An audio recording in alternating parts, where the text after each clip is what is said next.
Ces genres d'événements ont tendance à vendre la destination Côte d'Ivoire. Et donc lorsque une personne se met dans un tel marathon, cela quand même permet, voilà, je dis à ceux qui sont en Côte d'Ivoire et je veux dire en dehors de la Côte d'Ivoire, de pouvoir se rendre compte que voilà, c'est un pays où il y a beaucoup de choses qui se font. Et donc cela pourrait quand même vendre la destination Côte d'Ivoire et puis faire en sorte que des personnes soient intéressées à vouloir quand même visiter notre beau pays. Les records du monde Guinness sont des réalisations extraordinaires qui captivent l'attention du public. Ils couvrent un large éventail de catégories allant des exploits sportifs aux réalisations artistiques. Mais une question qui revient souvent est combien d'argent peut-on gagner avec un record du monde Guinness? Vous le savez, ces derniers jours en Côte d'Ivoire, nos compatriotes se sont lancés dans le marathon à cœur joie. Zena Bansé pour le record culinaire, on l'a tous soutenu. Mylène Amon va s'investir du 5 au 10 février 2025 dans la catégorie art.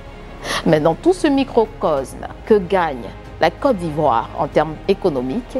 On en parlera ce jour. Bonjour, bonsoir, bienvenue.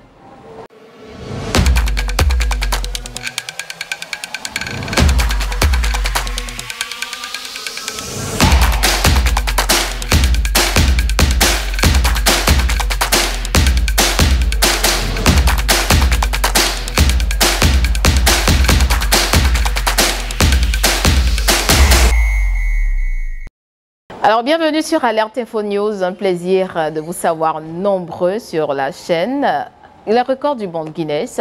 Je pense que la question a été posée ça et là par bien de personnes. Que gagne la Côte d'Ivoire? C'est vrai, on a participé, on a assisté, on va dire, on a soutenu. Mais sérieusement, la Côte d'Ivoire gagne quoi? C'est de cela que nous parlerons aujourd'hui avec un économiste qui sera à même en tout cas de nous répondre. Sandondry, comment tu vas? Ça va super. C'est un plaisir. Hein. Bonne heureuse année. On ne s'est pas vu depuis le début de l'année. Effectivement. Alors, tu as suivi les records du monde Guinness en Côte d'Ivoire avec Zena Bansé. Déjà, quel est ton regard sur ce marathon-là? Il faut dire que je découvre, moi je découvre ce marathon. Ouais. Parce que j'avais jamais entendu parler, pour être honnête. C'est tellement après Zena Bansé, c'est ça? Bansé que voilà, j'ai pris connaissance qu'il y avait un marathon Guinness qui existait et que cela se faisait dans différentes disciplines. Voilà, et j'avoue que comme d'habitude, les Ivoiriens ont toujours soutenu voilà, tout ce qui est compatriotes. Voilà, compatriotes, c'est-à-dire que tout ce qui est événement concernant bien sûr un Ivoirien qui bien sûr fait une compétition, il a toujours reçu le soutien des Ivoiriens et bon, on l'a tous constaté et bon, on a vraiment aimé. Je pense que les gens en ont parlé et vraiment sur les réseaux sociaux un peu partout, cela a fait la une des journaux, voilà, une première donnée. Voilà, donc je pense que c'est quelque chose de bien dans la mesure où ça permet de valoriser la cuisine, voilà, vu que la cuisine quand même reste quelque chose d'important. Ouais. Pour tout le monde. Mais après, oui, c'est bien compris, mais ce que nous va entendre également, c'est l'œil de l'économiste sur ce marathon-là, mondial. En fait, je l'ai toujours dit, je dis qu'il y a beaucoup de choses à faire, il y a beaucoup de secteurs d'activité, il y a beaucoup de compétitions et le fait de ne pas participer, c'est se mettre en marge par rapport aux possibilités qui existent. Et donc si aujourd'hui des jeunes Ivoiriens s'intéressent à des compétitions de ce genre, je pense que ça crée des ouvertures pour ces jeunes-là. Et puis cela quand même suscite aussi des vocations.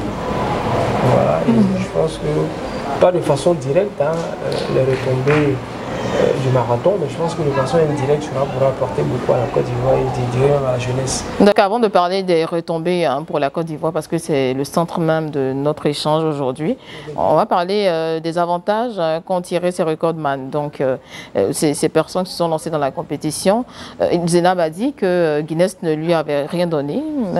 Est-ce que de manière indirecte, quand même, elle a eu quelque chose selon ton analyse? Je le pense. Je pense que de façon indirecte, Zénab Bansé a forcément reçu de la part de nos autorités, même je dirais des sponsors, voilà, un accompagnement dans ce sens. Voilà. Et on a vu qu'après elle s'est fait hospitaliser, elle était hospitalisée, je dirais. Oui. Une hospitalisation de repos 3 jours. À la clinique Farah. Oui, c'est ça, effectivement.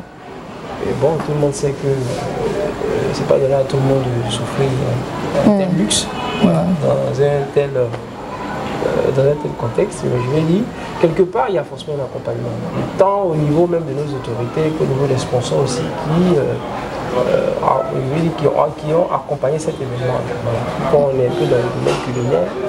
Et donc, ça a permis aussi à certaines entreprises qui sont dans, je dirais, qui de façon indirecte, ça touche à leur secteur d'activité. Je dirais par exemple des entreprises comme ceux qui sont dans le secteur par exemple, des véhicules magiques. Oui, effectivement. Toute la structure qui gère ça, eux aussi, ils ont un intérêt à accompagner ces genres d'événements. Donc forcément, toutes ces entreprises qui sont autour des activités ou bien qui sont autour de tout ce qui concerne, je dirais, la cuisine, je pense qu'ils ont un intérêt à accompagner ces gens d'événements.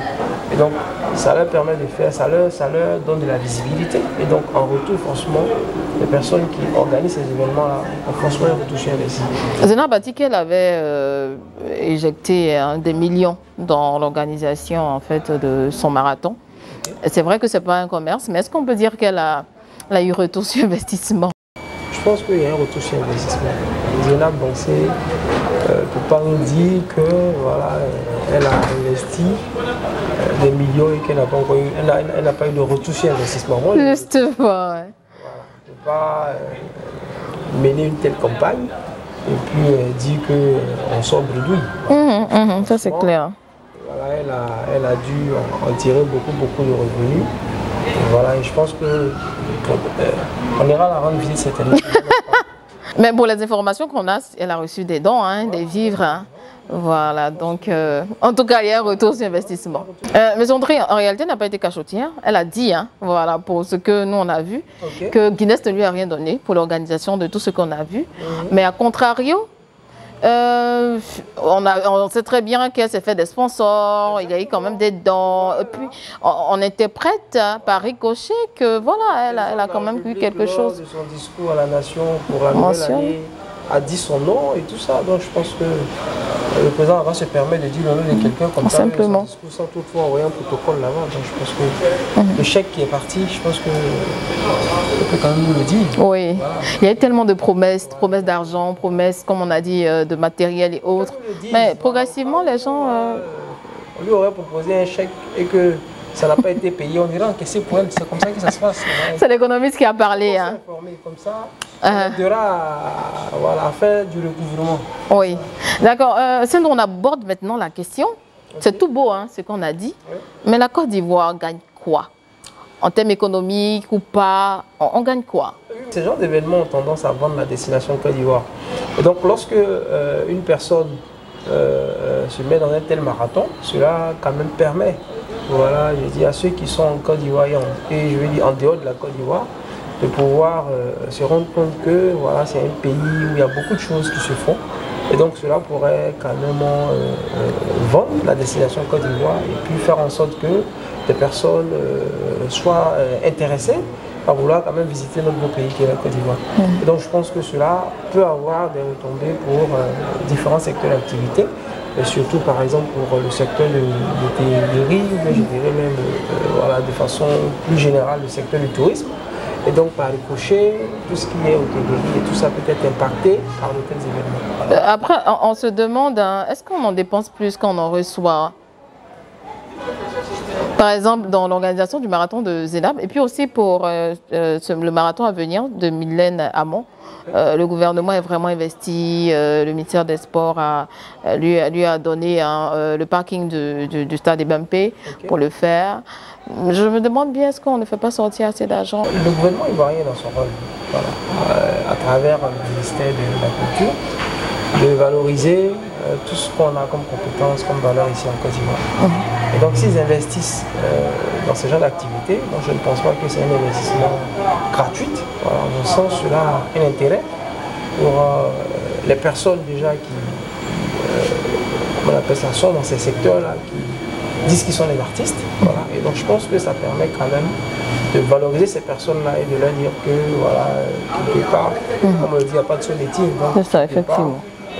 On doit faire en sorte que dans notre pays, quel que soit le métier que tu fais, il faille que quand même tu puisses profiter et vivre de ce métier-là. Cela augmente, je dirais, les champs, les secteurs d'activité. Cela permet quand même à tout un chacun d'avoir sa place quelque part. Donc, quelque part, ce n'est pas mauvais qu'on valorise ces genres d'activités qui, à mon sens, vont permettre à certains artistes voilà, de pouvoir aussi s'exprimer. Voilà. Et je pense que cela... Donc ça a encouragé... Voilà, ça a encouragé. Voilà, ce n'est pas de l'argent qu'on gaspille. Est-ce à dire après que le gouvernement devrait vraiment beaucoup plus investir dans ce genre de marathon? Et même pourquoi pas, après Mylène, essayer de voir dans d'autres secteurs s'il y a possibilité de faire compétir certains jeunes? Oui, c'est toujours bon à prendre parce que je ne pense pas qu'en Côte d'Ivoire, toutes les compétences sont valorisées. Voilà. Je pense qu'à travers ces genres d'événements, ça permet de pouvoir se rendre compte que ce soit sur le plan culinaire, que ce soit sur le plan artistique. Voilà. Et pour le moment, c'est les deux secteurs dont j'ai connaissance. Et je pense que ça permet aussi de pouvoir valoriser tout un chacun, quel que soit le secteur d'activité dans lequel il se trouve. Voilà. Je pense que c'est bon, c'est bon pour la Côte d'Ivoire. Parce que par exemple, même quand on prend le domaine culinaire, on a besoin de cuisiniers. Un peu partout, souvent, il y a des entreprises qui sont en train de cuisiner, mais on ne trouve pas. Donc ce genre d'événement montre que quelque part, il y a des personnes qui ont des compétences en Côte d'Ivoire et cela pourrait quand même permettre de pouvoir susciter des vocations auprès de la jeunesse. Et puis pourquoi pas, Zéna pourrait intervenir dans des écoles pour former les gens en cuisine. D'accord, merci bien, M. Sambondry, économiste. Merci de nous avoir éclairé les lanternes sur cette question qui bouillonnait en nous depuis bien de temps, depuis l'organisation même de ce marathon. On est un peu plus informés là-dessus. Et grand merci à vous, chers internautes, d'avoir été avec nous. N'oubliez pas de liker, de partager et de vous abonner. Et on se retrouve très bientôt. Portez-vous bien.